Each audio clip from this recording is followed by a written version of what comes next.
वालेकुम अस्सलाम। अस्सलाम वालेकुम स्टूडेंट्स। फाइनल ईयर कैसे हो आप लोग?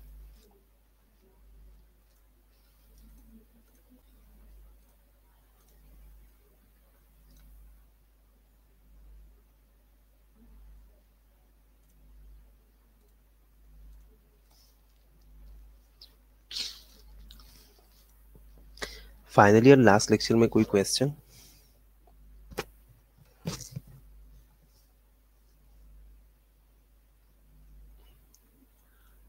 लास्ट लेक्चर में किसी का कोई क्वेश्चन?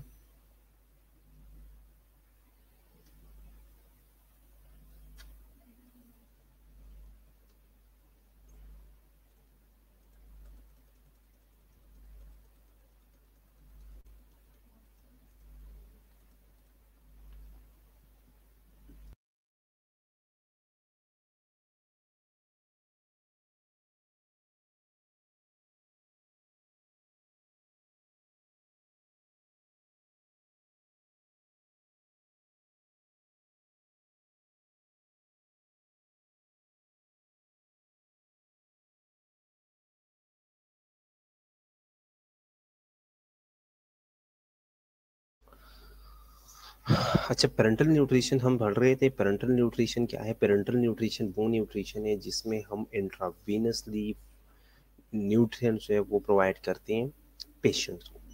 ठीक है। और ये हम कब देते हैं? ये हम तब देते हैं जब पेशेंट ओरल या इंट्रल न्यूट्रिशन जो है वो पॉसिबल ना हो, उसके ज़रिए जो उनकी रिक्वायरमेंट्स मीट ना हो, तो हम पेरेंटल की तरफ जाते हैं। ठीक है। या जीआईटी में इतनी एब्जॉर्प्शन ना हो कि वो अपनी रिक्वायरमेंट जो है वो पूरी कर ले, तो तब हम पेरेंटल न्यूट्रिशन की तरफ जाते हैं। पेरेंटल न्यूट्रिशन मैंने आप लोगों को बताया था कि 2 तरह की पेरेंटल न्यूट्रिशन होती है। ठीक है। ये मैं लास्ट लेक्चर थोड़ा सा रिपीट करता हूँ।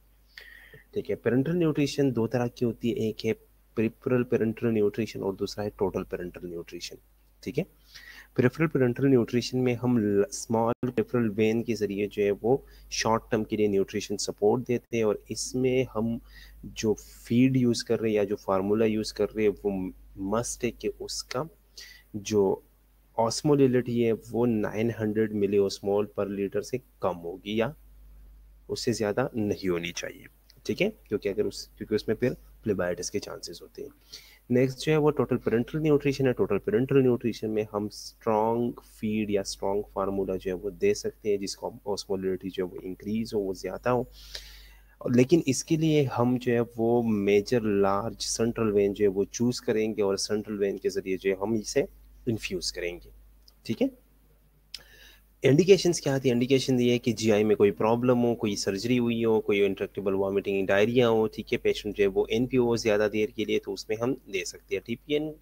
उसका इसके लिए जो हम फार्मूला चूज़ कर रहे हैं, फार्मूला चूज़ करने का जो ये स्टेप है ये डिपेंड करता है पेशेंट के ऊपर, उसकी कंडीशन के ऊपर, उसके नीड्स के ऊपर। ठीक है। उसके बेस पे हम जो है वो फार्मूला सेलेक्ट करेंगे। ठीक है। फार्मूले जो है वो डिफरेंट आते हैं। कार्बोहाइड्रेट्स का अलग आता है, लिपिड्स का अलग आता है, अमीनो एसिड्स का अलग आता है, सबका एक मिक्सचर भी आता है। ठीक है। माइक्रो या मैक्रो का अलग अलग भी आ सकता है। ठीक है। फिर उसके बाद हमने उसके गाइडलाइंस के बारे में पढ़ा था। ठीक है। और साथ में टेपरिंग वगैरह के बारे में पढ़ा था। तो यहाँ तक किसी का कोई क्वेश्चन है तो आप लोग पूछ लो।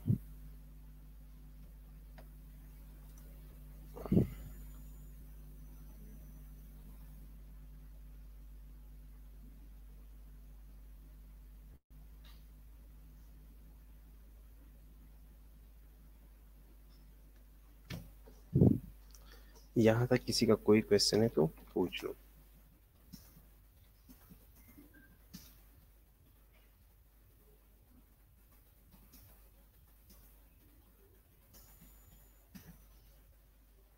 क्लियर है?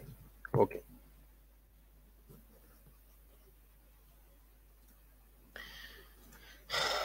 ओके। अच्छा, जब आपने इस पेरेंटल न्यूट्रिशन को बंद करना हो तो पेरेंटल न्यूट्रिशन को हम बंद कैसे करेंगे? इसको हम टेपर ऑफ करेंगे। ठीक है। ऑन द स्पॉट आप बंद नहीं कर सकते, और अचानक जो आप इसे स्टॉप नहीं कर सकते। अगर अचानक आप इसे स्टॉप करोगे तो आपकी बॉडी के अंदर या जो पेशेंट है, पेशेंट की बॉडी नहीं नहीं, टीपीएन जो है वो total parental nutrition short term के लिए नहीं, वो लॉन्ग टर्म के लिए, इसीलिए हम इसमें मेजर वेसल्स जो है उसे चूज करते हैं और किसी मेजर वेन के जरिए जो हम इसे इन्फ्यूज करते हैं, क्योंकि ये लॉन्ग टर्म के लिए होता है। ठीक है, टोटल पेरेंटल न्यूट्रिशन जो है ये लॉन्ग टर्म के लिए। ओके, ठीक है। अब जब आप इसे स्टॉप करोगे तो स्टॉप जो है आप एब्रप्टली इसे स्टॉप नहीं कर सकते, इसको आपने टेपर ऑफ करना है। टेपर ऑफ आपने कैसे करना है? टेपर ऑफ आपने तब करना है जब पेशेंट एबल हो जाए, जब पेशेंट इस काबिल बन जाए कि वो अपनी जो रिक्वायरमेंट है वो मीट कर सके, 50 से 75% तक वो उसे मीट कर सके एंट्रल या ओरल न्यूट्रिशन से। ठीक है, तो तभी हम इसे टेपर ऑफ करना शुरू करेंगे। अब टेपर ऑफ करने का तरीका क्या है? टेपर ऑफ करने का तरीका ये है कि आपने इन्फ्यूजन को 30 से 60 मिनट तक के लिए क्या करना है, उसको हाफ वे करना है। अगर 100 पे चल रहा है तो आपने उसे 50 पे लेके आना है। ठीक है, तो इस जो 30 या 60 मिनट के लिए हम उसे कम करके ले आते हैं। ठीक है, इतना टाइम मिल जाता है बॉडी को, और उस टाइम में बॉडी जो है वो उस चीज़ के साथ जो है वो कंपनसेट कर जाती है। तो वो उस कंपनसेशन में अपना जो प्लाज्मा ग्लूकोज लेवल है, ठीक है, वो उसको कंपनसेट कर देता है और हाइपोग्लाइसीमिया से पेशेंट बच जाए।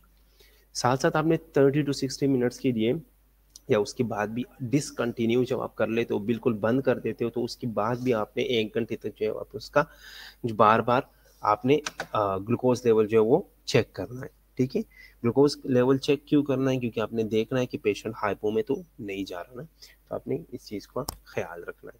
क्योंकि ग्लूकोज एबनॉर्मेलिटी अगर आ भी रही है तो आपने उसे इमीडिएटली जो है वो मैनेज करना है। ठीक है, उसके बाद एक कॉम्प्लिकेशंस की तरफ हम आते हैं। आज जो हमारा टॉपिक है वो है कॉम्प्लिकेशंस ऑफ पेरेंटल न्यूट्रिशन। अब आप पेरेंटल न्यूट्रिशन दे रहे हो, ठीक है, कॉम्प्लिकेशंस क्या हो सकती हैं? आप लोग खुद सोच लो, जब हम कोई भी चीज़ देते हैं, कोई ड्रग देते हैं, कोई भी चीज़ देते हैं आईवी के थ्रू, इंट्रावीनसली हम कोई भी चीज़ इन्फ्यूज़ करते हैं, तो ये सारी चीज़ें कहाँ जाती है? ये सारी चीज़ें जाती है हेपेटिक में, लीवर में जाती है। अब ये सारी चीज़ें लीवर में जाके वहाँ पे इसका मेटाबॉलिज्म होता है, और मेटाबॉलिज्म होके वहाँ पे जो चीज़ें इन्हें रिक्वायर्ड हो, बॉडी की रिक्वायरमेंट जो चीज़ें है, वो चीज़ें जो है वहाँ पे एब्जॉर्ब होनी शुरू हो जाती है, और बाकी चीज़ें जो है वो आगे फॉरवर्ड करके वो बॉडी में बेच देती है। ठीक है, अब चाहे वो ड्रग हो, चाहे वो कोई न्यूट्रिएंट हो, ठीक है, लेकिन जो भी चीज़ आप इंट्रावीनसली वेंस के ज़रिए जो आप इन्फ्यूज़ करोगे, उन्होंने मेसेंट्रिक वेसल्स के ज़रिए जो है वो एब्जॉर्ब होके लीवर में जाना होता है, और लीवर में जो है उसका मेटाबॉलिज्म होके उसका जो है वो वहाँ से स्प्रेड होगा और वहाँ से डिवाइड होके वो इधर उधर जाएगा। अब आप पेरेंटल न्यूट्रिशन दे रहे हो, पेरेंटल न्यूट्रिशन चाहे वो आप पेरिफेरल पेरेंटल दे रहे हो, चाहे वो आप टोटल पेरेंटल न्यूट्रिशन दे रहे हो, दोनों में जो है वो आप क्या कर रहे हो? दोनों न्यूट्रिशन जो है वो आप इंट्रावीनसली दे रहे हो। अब आप इंट्रावीनसली जो है वो न्यूट्रिएंट्स दे रहे हो, उस न्यूट्रिएंट्स की वजह से जो है वो न्यूट्रिएंट्स सारे जाएंगे कहाँ पे? वो जाएंगे वेसल्स में। ठीक है, और वेसल्स ने जो है वो उनका सारा मेटाबॉलिज्म जो है वो लीवर में होना है। अब मेटाबॉलिज्म जो लीवर में होना है, लीवर में कौन कौन सी प्रॉब्लम्स आ सकती हैं? तो हेपेटिक डिस्फंक्शंस हो सकती है सबसे पहले। अब हेपेटिक डिस्फंक्शंस में कौन कौन से हो सकते हैं? हेपेटिक स्टेटोसिस हो सकता है, ठीक है, एक्स्ट्रा हेपेटिक कोलिस्टेसिस हो सकता है, और कोलीलिथियासिस हो सकता है। अब इनमें कोलीलिथियासिस जो है वो तो बिल्कुल सिंपल है, ठीक है, कि कोलीलिथियासिस क्या है? गाल स्टोन्स है, गाल ब्लैडर्स में जो वो स्टोन्स बन सकते हैं। लेकिन जो बाकी दो है, हेपेटिक स्टेटोसिस और एक्स्ट्रा हेपेटिक कोलिस्टेसिस, नाम सुना है किसी ने? हेपेटिक स्टेटोसिस क्या है? हेपेटिक इंडिकेट लीवर, ठीक है, स्टेटोसिस क्या है? Fatty liver. लेकिन ये फैटी लीवर कैसे बनेगा? क्या मैकेनिज्म क्या है? अब बॉडी की लीवर के अंदर जो फैट्स मौजूद होते हैं वो 5% आप लीवर वेट है, ठीक है, 5% लीवर का जो वेट है वो फैट्स बनाते हैं। सिंपली अगर ट्राइग्लाइसरॉल जो है वो हेपेटिक या लीवर के अंदर जो उसका कमुलेशन होता है, तो ये क्या है? सिंपली अगर हो रहा है तो ये हेपेटो प्रोटेक्शन है। वो लीवर को प्रोटेक्ट, वो लीवर जो है वो अपनी प्रोटेक्शन के लिए यूज करती है। लेकिन जब प्रोलॉन्ग अकमुलेशन होगा, ज्यादा देर तक जो है वो फैट्स आके वहां पे अकमुलेट होंगे, तो उसकी वजह से जो है वो नॉन अल्कोहलिक फैटी लीवर बन सकता है, और इस नॉन अल्कोहलिक फैटी लीवर की वजह से आपका मेटाबॉलिक डिसफंक्शन हो सकता है, लीवर के अंदर इन्फ्लेमेशन हो सकता है। ठीक है। हेपेटिक स्टेटोसिस क्या है? हेपेटिक स्टेटोसिस जो है ये नॉन अल्कोहलिक फैटी लीवर है। ठीक है। नॉर्मली अगर ट्राइग्लिसरॉल जो है वो लीवर के अंदर अकोमुलेट होते हैं तो वो लीवर अपनी प्रोटेक्शन के लिए यूज़ करती है, लेकिन अगर प्रोलॉन्ग अकोमुलेशन होगा तो प्रोलॉन्ग अकोमुलेशन की वजह से जो है वो नॉन अल्कोहलिक फैटी लीवर बन जाएगा, जिसकी वजह से आपकी मेटाबॉलिज्म जो है, आपका पूरा मेटाबॉलिज्म जो है वो डिस्टर्ब हो जाएगा, मेटाबॉलिक डिसफंक्शन हो जाएगा। ठीक है। और इन्फ्लेमेशन के चांसेस होंगे। हेपेटिक स्टेटोसिस क्लियर है?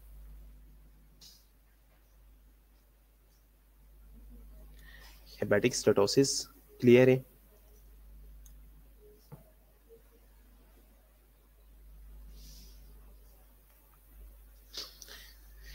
ठीक है। अब नेक्स्ट क्या होता है? Extra hepatic कोलिस्टेसिस। कोलिस्टेसिस है, बाइल डक्ट में कहीं पे ब्लॉकेज है, लेकिन कहाँ पे? एक्स्ट्रा हेपेटिक है, लीवर से बाहर है। ठीक है। तो एक्स्ट्रा हेपेटिक कोलिस्टेसिस क्या है? आपका बाइल डक्ट जो लीवर से ड्यूडिनम तक आता है। ठीक है। दोबारा बता दो, मैं दोबारा बताता हूँ। ठीक है। ओके। ठीक है। कॉम्प्लिकेशंस हम पढ़ रहे हैं आज। ठीक है। पेरेंटल न्यूट्रिशन की कॉम्प्लिकेशन, आप जो भी चीज़ जो है वो आप कोई भी चीज़ जो है आप पेरेंटली दे रहे हो या आप कोई भी चीज़ जो है वो एंट्रली दे रहे हो। ठीक है। लेकिन बॉडी के अंदर जो चीज़ जा रही है उनका मेटाबॉलिज्म कहाँ पे होता है? वो लीवर के अंदर होता है। ठीक है। अब जब आप पेरेंटल न्यूट्रिशन दे रहे हो तो उसकी वजह से लीवर के अंदर जो है वो डिसफंक्शन आ सकती है, क्योंकि इसमें जो हम फ्लूइड दे रहे हैं या जो हम न्यूट्रिएंट दे रहे हैं वो या तो प्रोटीन रिच होगा, या जो है वो कार्बोहाइड्रेट रिच होगा, या जो है वो फैट या फैटी जो है वो रिच होगा। ठीक है। तो इन सारी चीज़ों की वजह से जो है वो लीवर के ऊपर बड़ा इफेक्ट होता है।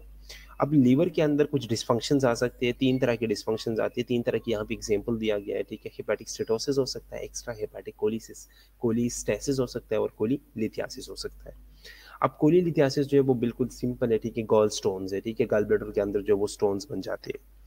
लेकिन ये जो बाकी दो है, हेपेटिक स्टेटोसिस और एक्स्ट्रा हेपेटिक कोलिस्टेसिस, ये हमने अभी मैं बताता हूँ आप लोगों को।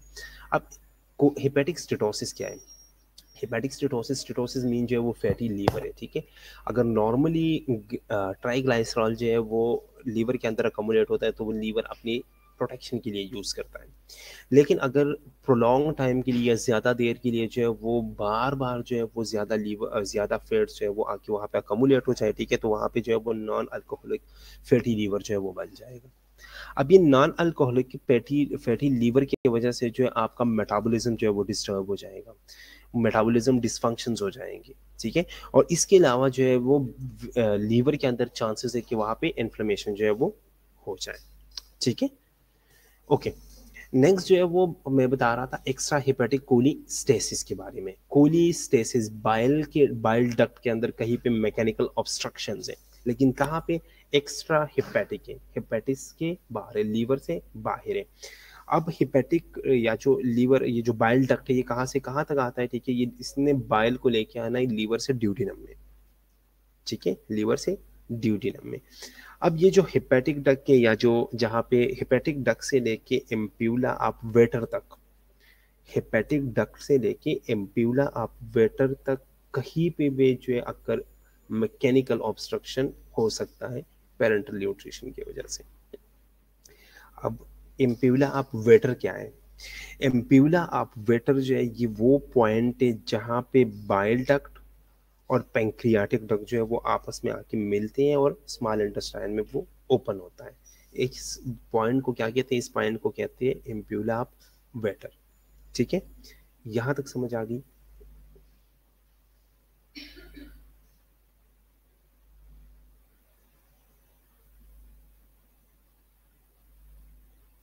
यहां तक समझ आ गई?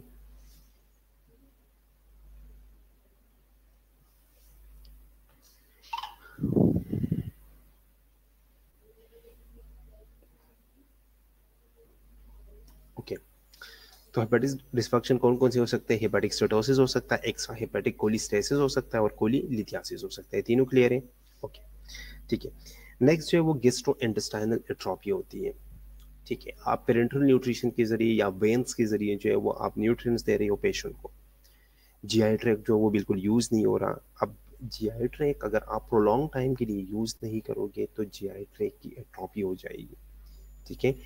बॉडी का जो पार्ट जो है वो यूज़ नहीं होता, आराम आराम से उसकी एट्रोफी होती है, ठीक है। तो जीआई ट्रैक्ट का एट्रोफी हो सकता है इसकी वजह से, ठीक है। नेक्स्ट जो है वो मेटाबॉलिक कॉम्प्लिकेशंस आ सकते हैं। अब मेटाबॉलिक कॉम्प्लिकेशंस क्यों आ सकते हैं? आप जो न्यूट्रिएंट दे रहे हो वो रेडीमेड न्यूट्रिएंट है, वो रेडीमेड फीड आप दे रहे हो, ठीक है। अब मैंने जैसे आपको बताया कि कुछ फीड जो है वो प्रोटीन रिच होंगे, कुछ फीड जो है वो कार्बोहाइड्रेट रिच होंगे, ठीक है, कुछ में जो है वो लिपिड ज़्यादा होंगे, कुछ में जो है वो माइक्रो न्यूट्रिएंट ज़्यादा होगी, ठीक है। तो उसके वजह से आप जो चीज़ आप ज़्यादा दे रहे हो या जो चीज़ आप कम दे रहे हो उसकी वजह से उसकी कमी या पेशी आ सकती है, ठीक है।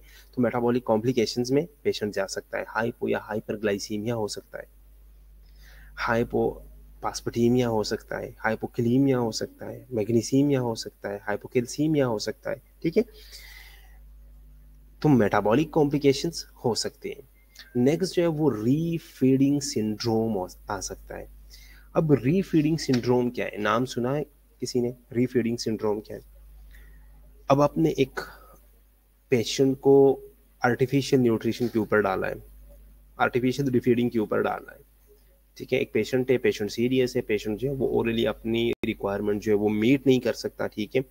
आपने पेशेंट को जो है वो पेरेंटल न्यूट्रिशन के ऊपर डाल दिया। अब आपने पेरेंटल न्यूट्रिशन के ऊपर जब डाल दिया पेशेंट को, उसका जीआई ट्रैक्ट जो है वो यूज़ नहीं हो रहा, ठीक है।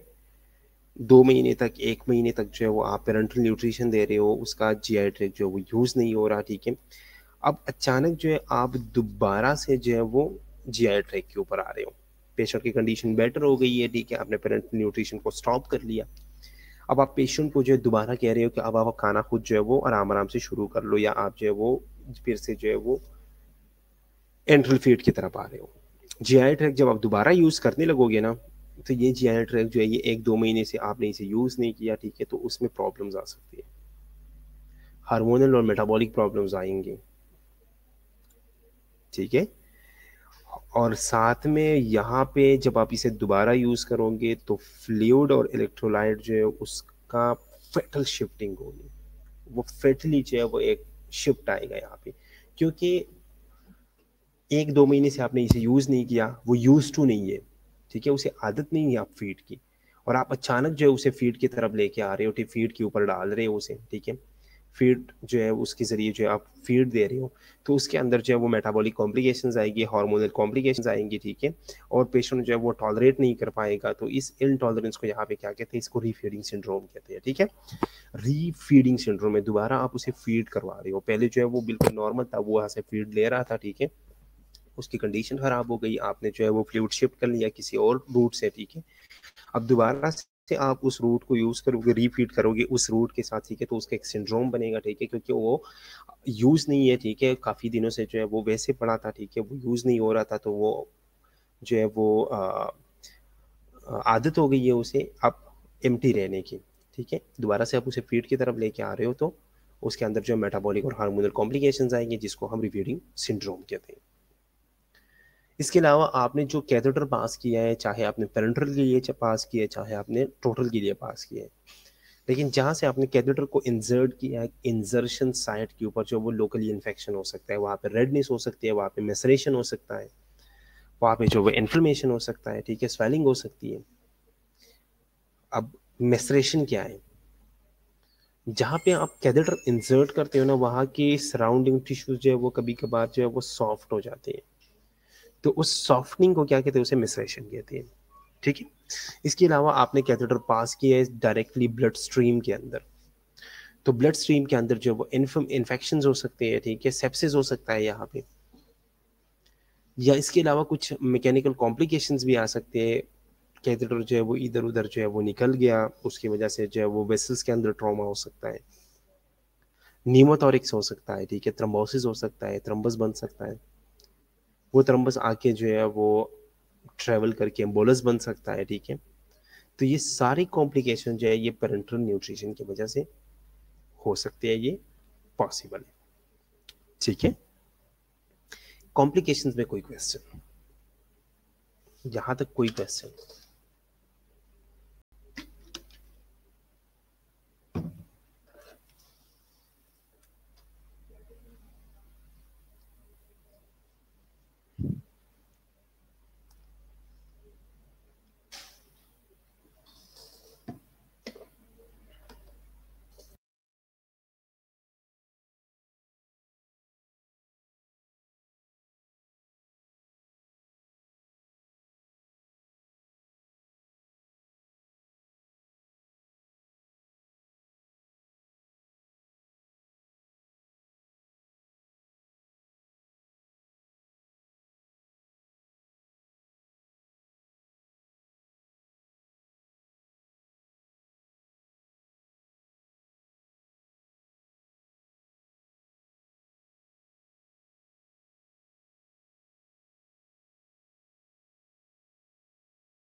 सॉरी, ऑडियो बंद था, ऑडियो नहीं आ रही थी और मैं चीज़ें एक्सप्लेन कर रहा था। ठीक है, एक बच्ची का क्वेश्चन है कि पेरेंटल न्यूट्रिशन बाईपास करती है लीवर को, तो किस तरह लीवर जो है, किस तरह ये लीवर डैमेज जो है वो कॉज करेगा। देखो, अगर आप लोगों का ये कॉन्सेप्ट है कि अगर हम आईवी में कोई चीज़ देते हैं और वो लीवर को जो है वो न्यूट्रिशन मेटाबॉलिज्म को बाईपास करता है, तो ये कॉन्सेप्ट गलत है। ठीक है, आप चाहे एंट्रल कोई फीड दे रहे हो या एंट्रल कोई चीज़ दे रहे हो या पेरेंटल कोई चीज़ दे रहे हो, आईवी के थ्रू दे रहे हो, लेकिन उसका मेटाबॉलिज्म जो है वो कहाँ पे होना है, वो लीवर के अंदर होना है। ठीक है, इसके अलावा लीवर क्या है, लीवर एक स्टोरेज एरिया है हमारा, लीवर हमारा एक स्टोरेज एरिया है। फॉर एग्जांपल आप जो है वो फीड दे रहे हो, रिच कार्बोहाइड्रेट फीड दे रहे हो, ठीक है, तो उसने भी जाके लीवर ने क्या करना है, लीवर को जितना रिक्वायर्ड है वो उसने लेना है, उससे वो स्टोर करना है, ठीक है, और बाकी चीज़ें जो है वो एक्सक्रीट करनी है। इसी तरह सेम फैट्स अगर जा रही है, ठीक है, कोई भी चीज़ आप दे रहे हो, ठीक है, चाहे पेरेंट्रल हो चाहे वो एंट्रल हो, उसका मेटाबॉलिज्म जो है, उसका स्टोरेज एरिया जो है वो क्या है, वो लीवर है। वो लीवर के अंदर स्टोर होगा, लीवर के अंदर जो उसका मेटाबॉलिज्म होगा, वो लीवर ने फिर बाकी पूरी बॉडी में जो है उसे डिस्ट्रीब्यूट करना है। ठीक है,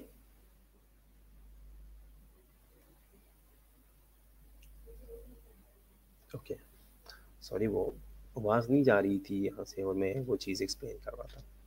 आप समझ आ गई? ठीक है, पेरेंट्रल न्यूट्रिशन जो है वो लीवर को बाईपास नहीं करता। ठीक है, पेरेंटल न्यूट्रिशन अगर हम दे रहे हैं, अगर हम लार्ज वेन्स के जरिए दे रहे हैं, ठीक है, ब्लड के अंदर वो न्यूट्रिशन मौजूद है, वो सीधा जो है वो हार्ट के अंदर जाता है। हार्ट ने फिर जो है ब्लड जो है वो सर्कुलेट करना है, फिर से वो उसी ब्लड के थ्रू जो है वो लीवर के अंदर जाएगा, उसी लीवर के अंदर उसका मेटाबॉलिज्म होगा, और फिर से उसने जो है उसे स्प्रेड करके जो है वो पूरी बॉडी में जो है वो सर्कुलेट करना है। ठीक है,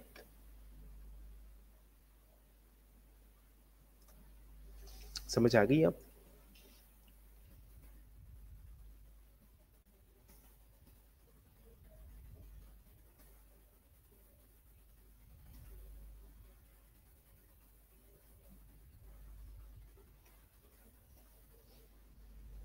समझ आ गई?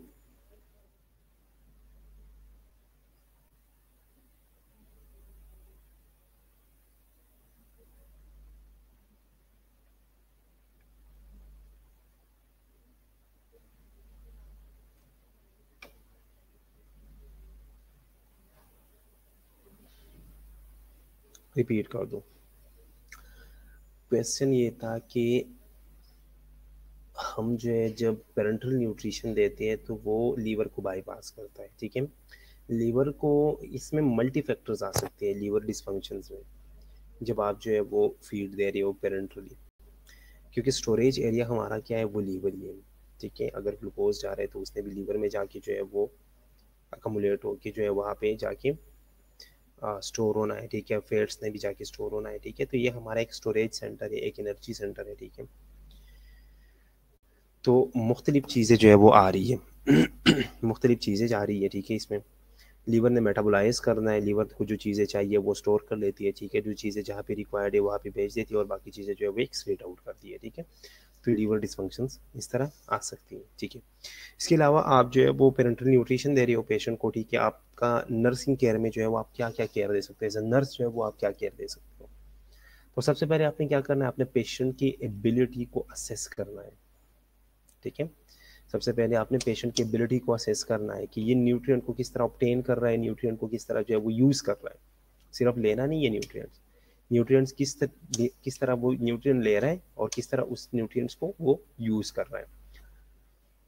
दूसरी चीज़ ये है कि आपने देखना है इन्फेक्शंस को। अगर इन्फेक्शन है कोई, तो आपने मेल न्यूट्रिशन को देखना है कि मेल न्यूट्रिशन की मेल न्यूट्रिशन कॉज तो नहीं है। ठीक है, अगर किसी बंदे को इन्फेक्शन है तो आपने ये देखना है कि मेल न्यूट्रिशन कॉज तो नहीं है। नेक्स्ट जो है वो आपने क्या करना है, be alert for food nutrient drug interaction का। आपने कभी भी पेरेंटल न्यूट्रिशन के अंदर ड्रग्स जो है वो मिक्स नहीं करनी, क्योंकि ड्रग और फूड का इंट्रैक्शन जो है वो हो सकता है, इससे कॉम्प्लिकेशंस हो सकते हैं, तो आपने इसको अपने माइंड में रखना है। नेक्स्ट जो है वो क्या है, assess for recent change in health status. आपने हेल्थ स्टेटस को जो है वो असेस करना है। डेली जो है वो पेशेंट का वेट चेक करना है, क्योंकि जब आप डेली वेट चेक करते हो तो डेली वेट जो है वो बेस्ट इंडिकेटर है न्यूट्रिशन का। उससे आपको पता चलता है कि पेशेंट जो है या तो हाइपो में जा रहा है, ठीक है, और या वो हाइपर में जा रहा है या वो नॉर्मल जा रहा है। इसके अलावा आपने protein energy mail nutrition, elderly जो आपके पास पेशेंट आते हैं, एजड पेशेंट आते हैं, उनमें आपने प्रोटीन एनर्जी मेल न्यूट्रिशन जो है वो स्पेशली असेस करना है। लिबॉर्ट्री जो जितनी भी फाइंडिंग्स है जिससे हमें पता चलता है न्यूट्रिशन के बारे में, या जो न्यूट्रिशनल वैल्यूज़ है, वो आपने जो है वो देखने, इंटरप्रेट करने हैं कॉन्टीन्यूसली, और कॉशियसली करने हैं, गौर से करने हैं। ठीक है, इसके अलावा आपने रीफीडिंग सिंड्रोम के रिस्क को देखना है। ठीक है, डायबिटीज़ को देखना है, उसके रिस्क को देखना है, ग्लूकोज इंटॉलरेंस को देखना है, क्योंकि आप जब फीड दे रहे हो ग्लूकोज रिच होता है, कार्बोहाइड्रेट रिच होता है। ठीक है, तो उसकी वजह से डायबिटीज़ हो सकता है, उसकी वजह से जो है वो बॉडी के ऊपर इफेक्ट आ सकता है, तो आपने उस चीज़ को गौर से देखना है। इसके अलावा जो है वो आपने लीवर फंक्शंस जो है वो आपने मॉनिटर करने हैं पेरेंटल सपोर्ट के लिए, क्योंकि आप चाहे वो आप पेरेंटल दे रहे हो चाहे आप पेरेंटल दे रहे हो, ठीक है, लेकिन उस सब ने जाके मेटाबॉलिज्म होना है, ठीक है। कुछ हद तक आप कह सकते हो कि चलो मेटाबॉलिज्म जो है वो बाईपास हो गया, लेकिन ये नहीं है कि फुली बाईपास होता है पेरेंटल में, ठीक है, क्योंकि उसी ब्लड ने जाके फिर सर्कुलेट होना होता है, ठीक है, फिर से लीवर में जाना होता है, लीवर में जो है वो चीज़ों को जो है वो स्टोर होना होता है, ठीक है। तो इसीलिए जो है वो आपने मॉनिटर करना है लीवर के फंक्शन को। यहाँ तक कोई क्वेश्चन?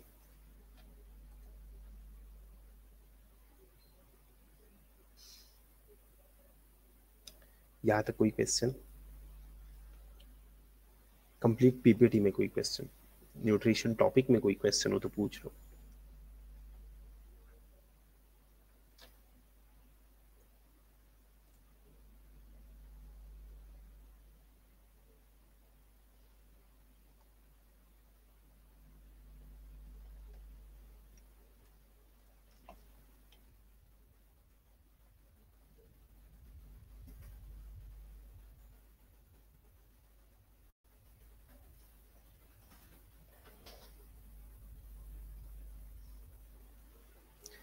ठीक है, न्यूट्रिशन में हमने क्या क्या पढ़ा? सबसे पहले हमने ये पढ़ा कि न्यूट्रिशन क्या है, ठीक है। उसके बाद हमने ये पढ़ा कि न्यूट्रिएंट्स कौन कौन से हैं, ठीक है। हम फीड कौन कौन से करा सकते हैं अगर पेशेंट जो है वो हमारे पास आता है और वो जो है वो ओरली अपनी जो है वो रिक्वायरमेंट पूरी नहीं कर सकता, तो हम किस किस ज़रिए से जो है वो फीड दे सकते हैं उसे, ठीक है। तो हमारे पास दो तरीके हैं आर्टिफिशियल न्यूट्रिशन देने के लिए, एक जो है वो पेरेंटल न्यूट्रिशन है, दूसरा जो है वो एंट्रल न्यूट्रिशन है, ठीक है। जैसे नाम से ज़ाहिर है एंट्रल न्यूट्रिशन, तो एंट्रल न्यूट्रिशन जो है वो हम जीआई ट्रैक के ज़रिए दे सकते हैं, ठीक है। जीआई ट्रैक के ज़रिए भी हम दो तरह के दे सकते हैं, शॉर्ट टर्म के लिए, लॉन्ग टर्म के लिए। अगर शॉर्ट टर्म के लिए तो हम जो है वो नेजोगेस्ट्रिक या नेजोएंट्रल ट्यूब जो है वो पास कर लेते हैं, ठीक है। अगर जो है वो ज़्यादा देर के लिए है, ठीक है, तो हम स्टोमा बना लेते हैं और किसी स्टोमा के ज़रिए जो है वो हम परमानेंट ट्यूब वगैरह जो है वो डाल सकते हैं, ठीक है। अच्छा, इसके इसका फ़ायदा क्या है? फ़ायदा ये है कि ये जो है वो एक नेचुरल प्रोसेस है, ठीक है। इसके अलावा जो है इसका कॉस्ट जो है वो कम आता है, ठीक है, और पेशेंट जो है वो थोड़ा-सा वो रिलैक्स फ़ील करता है, ठीक है। उसके बाद अगर जो है वो पेशेंट जो है वो कोई ऐसी वजह है, कोई ऐसा वजह है जिसकी वजह से जो है वो आप एंट्रल फ़ीड जो है वो नहीं दे सकते, तो फिर हम पैरेंटल फ़ीड की तरफ आते हैं, ठीक है। पैरेंटल फ़ीड क्या है? पैरेंटल फ़ीड जो है वो आप आईवी के थ्रू आप जो है वो दे सकते हो, ठीक है। आईवी के थ्रू जब आप फ़ीड देते हो तो उसमें भी हम 2 तरह की दे सकते हैं, ठीक है। अगर शॉर्ट टर्म के लिए तो हम जो है वो पेरिफेरल की तरफ जाते हैं, पेरिफेरल वेन्स की तरफ जाते हैं, ठीक है। और हम जो है वो ऐसा फार्मूला चूज़ करेंगे जिसका जो है जिसकी ऑस्मोलैरिटी जो है वो कम हो। लेकिन अगर जो है वो हम लॉन्ग टर्म के लिए देते हैं तो फिर ऑस्मोलैरिटी जो है वो इंक्रीज़ फ्लूइड जो है वो हम दे सकते हैं, ठीक है। फिर वो जो है हम सेंट्रल लाइन्स की तरफ जाते हैं, परमानेंट लाइन्स की तरफ जाते हैं, ठीक है। और हम लार्ज वेसल्स के थ्रू जो है वो हम फीड देंगे, ठीक है। पेरेंटल की वजह से जो है वो जो पेरिफेरल पेरेंटल है उसकी वजह से लोकलाइज इन्फेक्शंस वगैरह जो है वो हो सकते हैं, ठीक है। अब बाकी कॉम्प्लिकेशंस वगैरह आज हमने पढ़ लिए, ठीक है। तो इस पूरी पीपीटी में अगर किसी का कोई क्वेश्चन हो तो पूछ लो।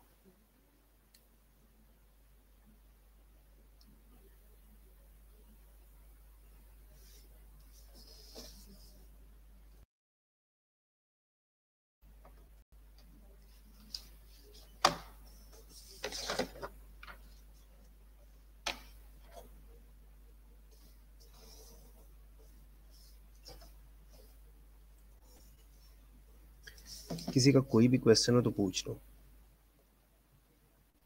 ठीक।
अगर कोई क्वेश्चन नहीं है तो फिर नेक्स्ट पीपीटी स्टार्ट कर लेते हैं, नेक्स्ट कोई टॉपिक पढ़ लेते हैं।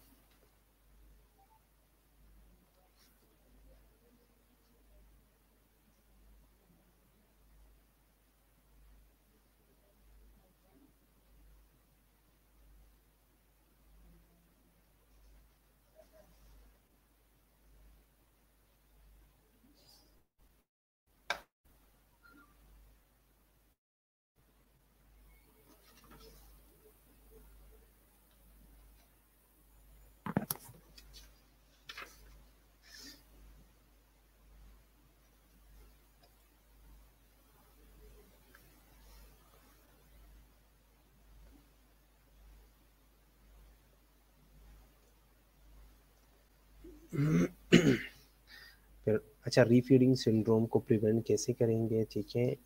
नज़र का क्वेश्चन है, सर फीडिंग में अगर कॉम्प्लिकेशन आ रही है तो कैसे मैनेज करेंगे, ठीक है। पेरेंटल के कॉम्प्लिकेशन, स्टॉक वाला पॉइंट रिपीट कर दे, गॉल ब्लैडर वाला, ठीक है।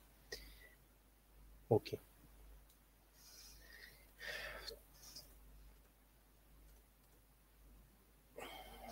ठीक है। कॉम्प्लिकेशन में हेपेटिक डिस्फंक्शन के बारे में हमने पढ़ा, ठीक है। हेपेटिक डिस्फंक्शन में हम हेपेटिक स्टेटोसिस के बारे में पढ़ रहे थे। हेपेटिक स्टेटोसिस क्या है? हेपेटिक स्टेटोसिस जो है वो मैंने बता दिया कि फैटी लीवर है, ठीक है। नेक्स्ट जो है वो एक्स्ट्रा हेपेटिक कोली स्टेटस है। कोली स्टेटस का मतलब क्या है? बाइल डक्ट के अंदर कहीं पे मैकेनिकली ऑब्स्ट्रक्शन है, ठीक है, कहीं पे ब्लॉकेज है। अब एक्स्ट्रा हेपेटिक है, हेपेटिक के बाहर है, ठीक है, लीवर के बाहर है। हेपेटिक डक्ट कहाँ से कहाँ तक आते हैं? लीवर से जो है वो आके उसने ड्यूडिनम में ओपन होना होता है, ठीक है। अब बेलरी डक्ट जो है या बाइल डक्ट जो है, बाइल डक्ट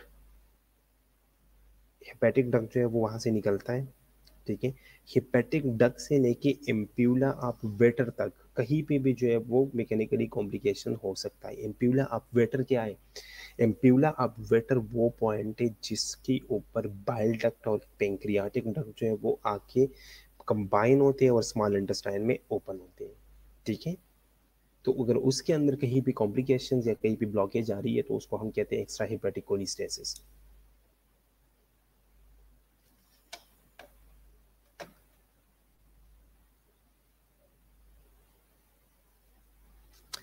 फीडिंग में अगर कॉम्प्लिकेशन आ रही है तो मैनेज कैसे करेंगे, वो उस कॉम्प्लिकेशन पर डिपेंड करता है कि कॉम्प्लिकेशन कौन सी आ रही है, ठीक है।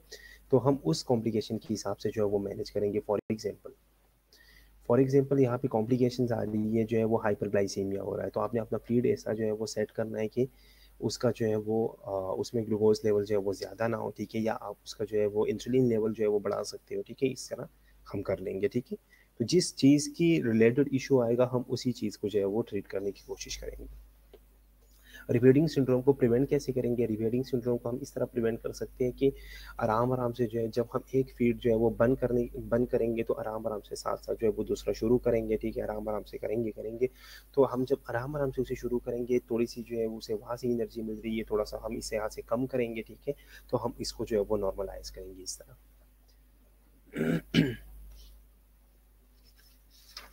ठीक है, और कोई क्वेश्चन?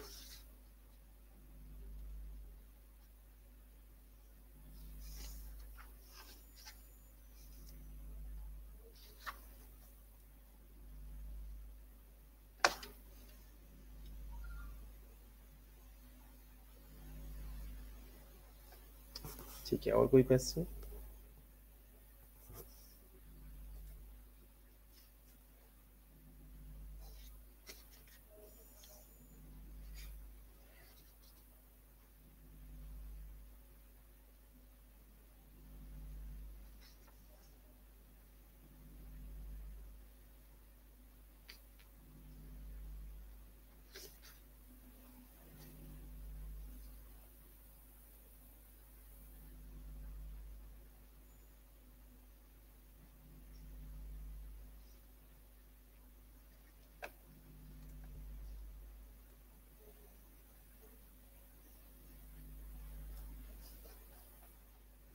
चलिए सर, अगर सेप्सिस हो जाए तो फीडिंग स्टॉप करेंगे?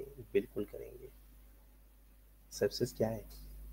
सेप्सिस जो है वो जब ब्लड स्ट्रीम के अंदर इन्फेक्शन हो जाए, ठीक है। स्टॉप करने का जो चलो खैर ज़रूरत भी नहीं है किसी हद तक, आपने क्या करना है, अगर सेप्सिस हो गया, ठीक है, तो आपने जो कैथेटर पास किया, सबसे पहले आपने देखना है कि सेप्सिस का कॉज क्या है। अगर सेप्सिस आपके कैथेटर की वजह से हुआ है तो आपने उस कैथेटर को उसी टाइम जो है वो रिमूव करना है, ठीक है।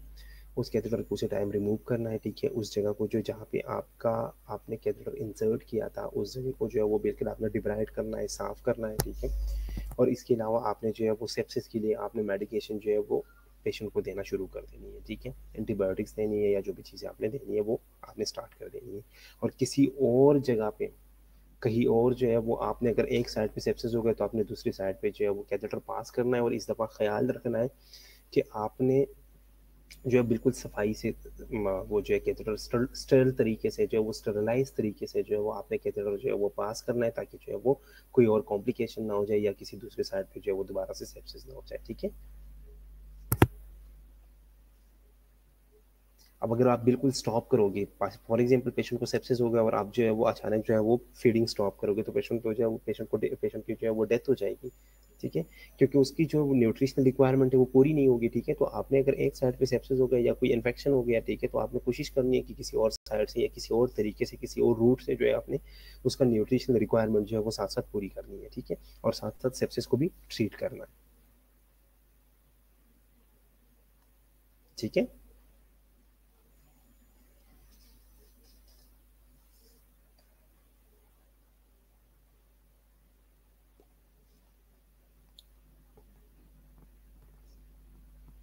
ओके, कोई और क्वेश्चन?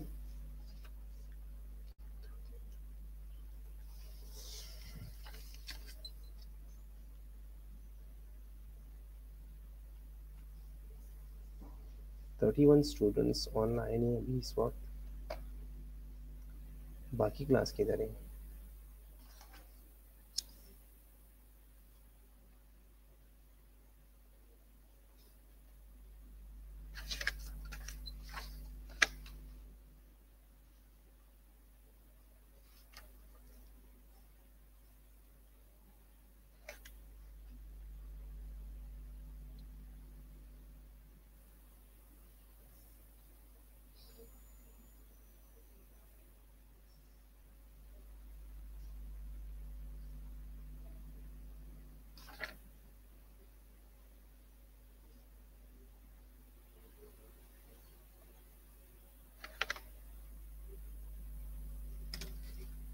ठीक है।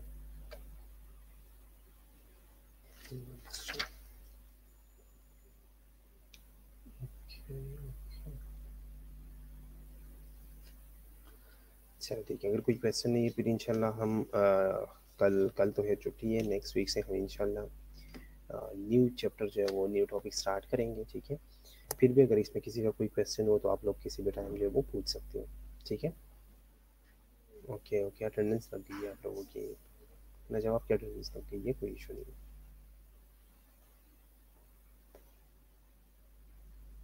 सबकी लग गई है अटेंडेंस। अटेंडेंस में साथ साथ लगाता हूँ, ठीक है। चलिए ओके, फिर यहाँ पे अपना लेक्चर जो है हम एंड कर लेते हैं, ठीक है। अल्लाह हाफिज़, क्योंकि नेक्स्ट प्रेजेंटर ने जो है वो ऑनलाइन होना होता है, ठीक है। ओके, अल्लाह हाफिज़, अपना बहुत बहुत ख्याल रखिएगा, ठीक है। और फिर भी अगर किसी का कोई क्वेश्चन हो तो कभी भी आ जाओ, आप लोग पूछ सकते हैं, ठीक है। ओके।